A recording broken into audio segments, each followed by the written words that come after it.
नमस्कार। Hot topic में मैं कादम्बिनी शर्मा हूं आपके साथ। ठंड बढ़ रही है, दिल्ली एनसीआर में प्रदूषण फिर चरम पर है और इसका एक असर यह भी है कि कोरोना संक्रमण में तेजी है, तीसरा वेव दिख रहा है। अब इस पर दिल्ली सरकार तो कदम उठा ही रही है, गृह मंत्रालय की भी इस पर नजर है और दोनों की बैठक के बाद कई अहम फैसले भी लिए गए हैं।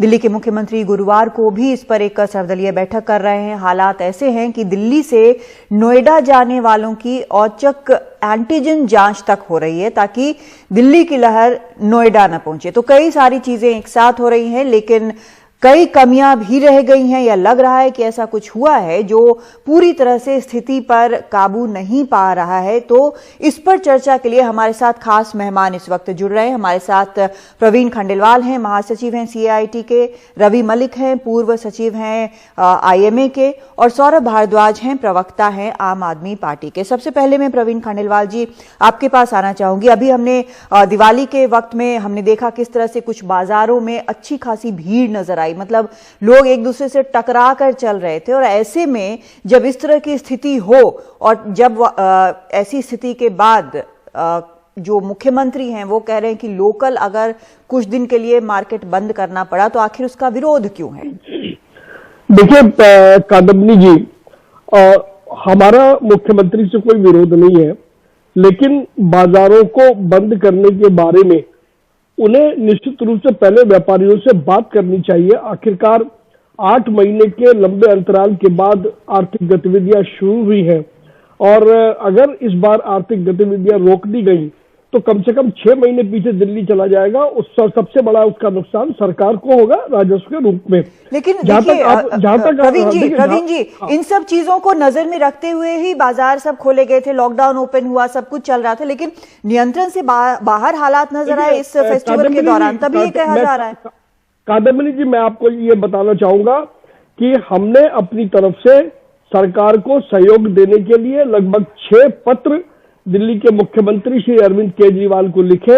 हमने उनसे कहा कि दिल्ली के व्यापारी संगठन आपके साथ मिलकर के कोरोना के खिलाफ जंग में उतरना चाहते हैं। ठीक है। हमने उनसे मिलने का समय मांगा और मुझे ताज्जुब है कि जब एक इतना बड़ा संगठन और दिल्ली में लगभग 4000 व्यापारी एसोसिएशन है, अगर वो अपनी सहयोग की पेशकश कर रहा है तो माननीय मुख्यमंत्री जी को उसको स्वीकार करना चाहिए था, लेकिन अभी तक उनकी तरफ से हमारे पास कोई जवाब नहीं आया। नंबर 1 सौरभ हमारे साथ बने हुए हैं, सौरभ भारद्वाज प्रवक्ता हैं आम आदमी पार्टी के। सौरभ, क्या जो यहाँ पर व्यापारी बोल रहे हैं वो वही बात हमने मनीष सिसोदिया से भी सुनी कि लॉकडाउन नहीं होगा? अरविंद केजरीवाल का अभी कुछ देर पहले जो बयान आया वो कह रहे हैं कि बहुत जरूरी हुआ तभी और व्यापारियों को नियंत्रण करने कहेंगे।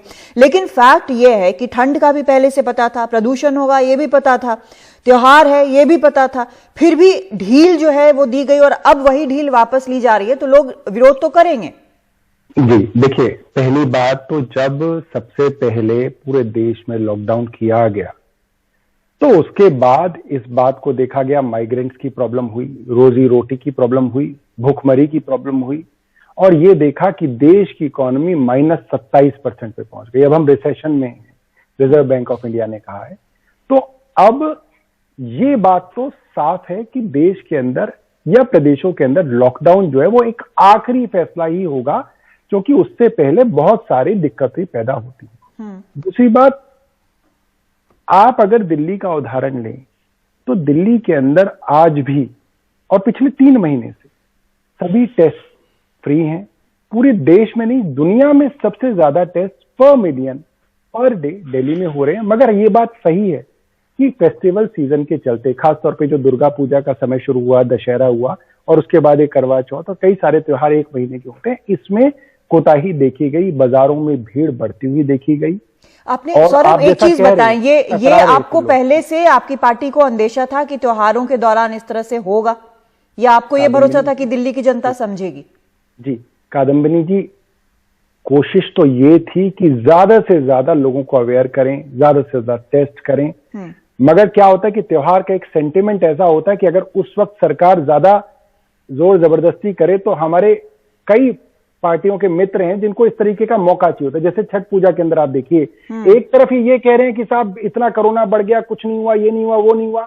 दूसरी तरफ ये कह रहे हैं कि एक पौंड बनाया जाए और उसके अंदर सैकड़ों महिलाएं उस पानी में बैठे और खड़े हों और उससे कोरोना नहीं फैले। तो राजनीतिक हमारे मित्र भी इसी देश में है ना, जिनको हर चीज के लिए मौका चाहिए होता है, जिसके अंदर वो विक्टिम कार्ड प्ले करते हैं। तो हमारे लिए और सरकार के लिए बड़ी एक पतली डगर होती है। जहां तक व्यापारियों का सवाल, व्यापारियों की बात हमेशा से सरकार सुनती आई है। प्रवीण खंडेलवाल जी व्यापारी नेता होने के साथ साथ भाजपा के भी नेता हैं, तो उनकी बात में हमेशा एक राजनीति होती है। अगर ये एक न्यूट्रल व्यापारी नेता होते मैं प्रवीण जी से भी इसका जवाब लूंगी, लेकिन मैं मलिक साहब के पास जाना चाहूंगी। मलिक साहब, क्या ये आपने दोनों आर्ग्यूमेंट सुने, लेकिन हालात क्या हैं वो भी आपको पता है। ये स्थिति हो गई है कि अब एनसीआर में बॉर्डर्स पर औचक निरीक्षण हो रहा है कि भाई एंटीजन टेस्ट हो रहा है कि जो पॉजिटिव है नहीं है उनके बारे में हम पता करेंगे। आपको लगता है कि बहुत देर हो गई है ये सब करने के लिए, अब दिल्ली में हालात इतने खराब है? देखिए, दो तीन चीजें बिल्कुल स्पष्ट हैं कि दिल्ली में आने वाले टाइम में भी पीछे कुछ टाइम से केसेस डेफिनेटली बढ़ रहे हैं, ये बिल्कुल स्पष्ट है। दूसरी चीज ये भी बिल्कुल स्पष्ट आ रही है कि बीच में जैसे केसेस कम हो गए थे, दूसरी लहर पे ये केसेस जो है बढ़ने शुरू हो गए हैं, और ये पैंडेमिक जो है लहरों में आता है।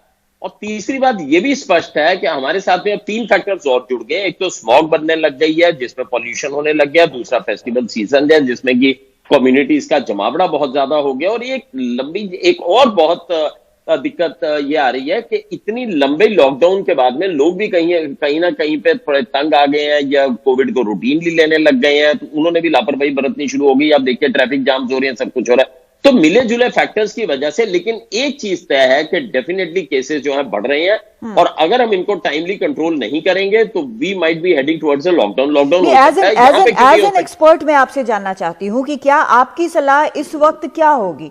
क्या बिल्कुल हार्ड मेजर्स लेने जरूरी हैं, या फिर जिस तरह से चल रहा है लोगों को अवेयर बनाना है, बस उतना ही काफी है कि आप भाई मास्क लगा लें, हाथ धोते रहें, दूरी बढ़ते, ये बताना बस काफी होगा? देखिए, अगर उसी से सारा कुछ ठीक हो रहा होता तो सिचुएशन ऐसी नहीं आती। हमें यूरोप जैसे देशों से भी, जो कि साधन संपन्न देश है, उनसे भी हमें थोड़ा सा सीखना चाहिए। जब वो सेकंड लॉकडाउन में जा रहे हैं तो हम क्यों नहीं जा सकते? Definitely aggressive major should be taken. Delhi के अंदर ऑलरेडी अगर आप बात करें तो काफी लोगों की 7800 लोगों की जान जा चुकी है, और अभी भी केसेस बढ़ रहे हैं और डेली की डेथ्स हो रही हैं। तो ये एग्रेसिव मेजर्स लेने बड़े जरूरी है। दिल्ली सरकार ने कई एग्रेसिव मेजर्स लिए और शायद कुछ लेने और भी पड़ेंगे। जैसे बॉर्डर के ऊपर छोटा सा ब्रेक लेते हैं सर, वापस लौटते हैं, छोटा सा ब्रेक लेते हैं, आप तीनों की प्रतिक्रिया लेंगे ब्रेक के बाद।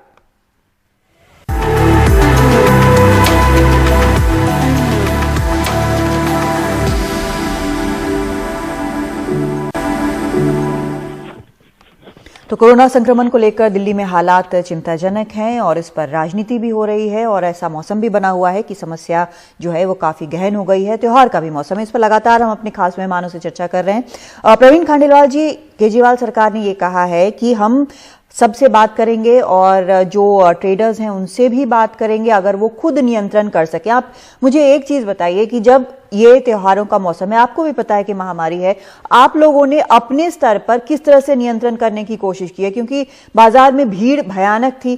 क्या दुकानों पर या फिर जो बाकी जो इस तरह की जगह है वहां पर किस तरह के नियंत्रण के कदम उठाए हैं आप लोगों ने?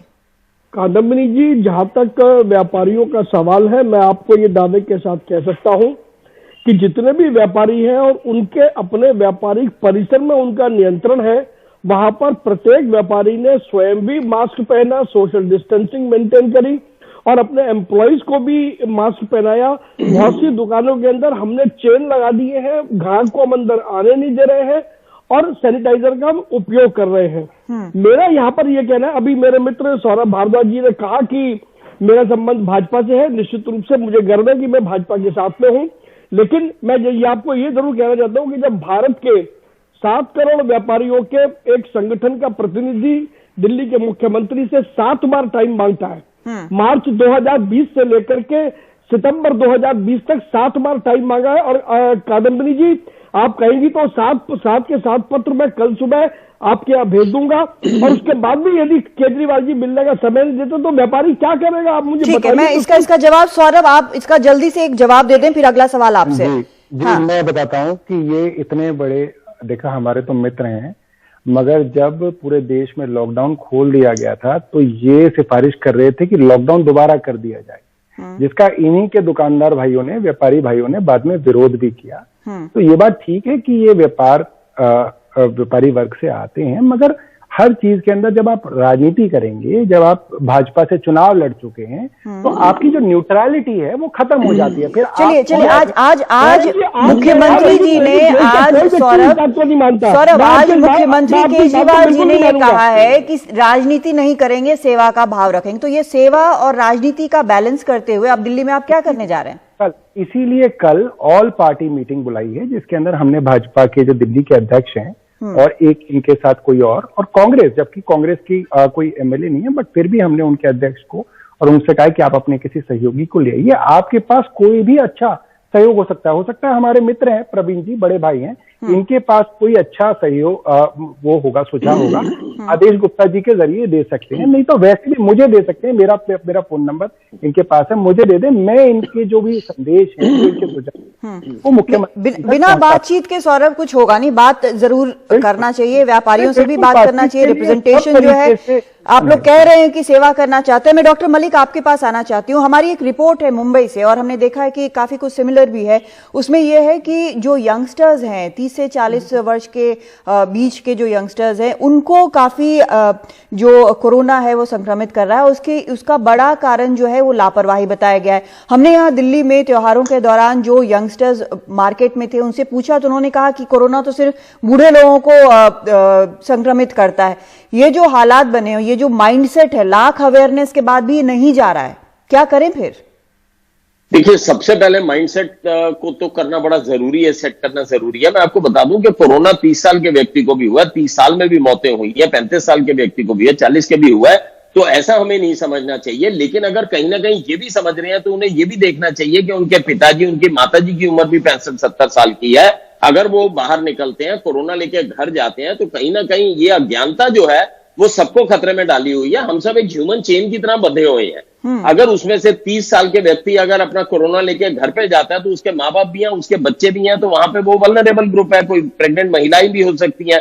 तो ये हम सब लोगों को देखना बड़ा जरूरी है। दूसरी चीज है, हमारी टेस्टिंग बढ़ गई है, जो कि टेस्टिंग और ज्यादा बढ़ानी चाहिए। लोगों को ज्यादा हिदायत लेने की आवश्यकता है। और सबसे इंपॉर्टेंट चीज है कि डेफिनेटली जिस तरह से आईसीयू में बेड्स बढ़ रहे हैं, क्योंकि मैं एक अस्पताल भी चलाता हूं जो कोविड के पेशेंट्स जहां पे हम लोग रखते हैं, तो डेफिनेटली हॉस्पिटल्स के जो बेड्स हैं वो भी बढ़ने चाहिए थोड़े से। और मेरे ख्याल से सरकार हर तरह से प्रयास कर रही है और ट्रांस बॉर्डर में भी रोक लगाने की कोशिश कर रही है। तो प्रयास तो सारे चल रहे हैं, लेकिन आने वाले 2 महीने के लिए we need to be very very careful. बिल्कुल, बहुत अहम बात आपने कही है। पहली कि इंसान के तौर पर हम सब एक दूसरे से जुड़े हुए हैं और आने वाले 2 महीने जो हैं वो काफी अहम हैं। और इसमें प्रवीण जी, आपकी, सौरभ, आपकी सरकार की सबके सहयोग की जरूरत है। उसके बिना कुछ भी संभव नहीं हो पाएगा, कोरोना पर नियंत्रण नहीं हो पाएगा। उम्मीद करते हैं कि जो फैसले लिए गए हैं गृह मंत्रालय से चर्चा करने के बाद वो कारगर साबित होंगे, लोग भी समझेंगे कि कितनी मुश्किल स्थिति से हम इस वक्त गुजर रहे हैं। तो आप तीनों का इस कार्यक्रम में आने के लिए बहुत शुक्रिया। फिलहाल इस कार्यक्रम में इतना ही, लेकिन खबरों का सिलसिला जारी है। Thank you.